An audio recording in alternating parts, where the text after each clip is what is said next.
özüm üçün bu günləri çay dəmləyirəm mədə-bağırsaq üçün. Mükəmməl bir çay. Artıq qaynayır. Demək, dünənləri mən su diyeti elədim. Dünən çörək yeməmişəm. Təxmin bir 7-8 dənə belə 10 dənəyə yaxın xurma yemişəm. Və günün sonunda imal eləmişəm. Yəni bu yoğun bağırsağı imalə vasitəsilə təmizləmişəm. Artıq günə təmiz başlayıram.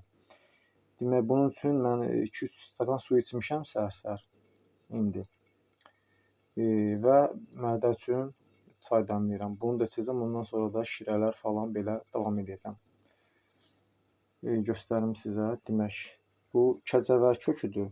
Tərkibində zəngin selik var. Selik. Yəni mədə-bağırsağa çox gözəl təsir edir. Yəni yaraları, xoraları çox gözəl sağaldır.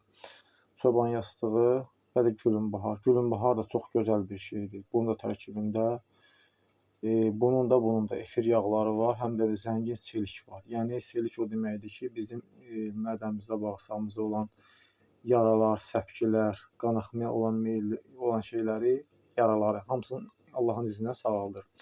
Suyu baxın belə qaynadırıq. Artıq qaynara düşəndə asxot vermişəm, baxın.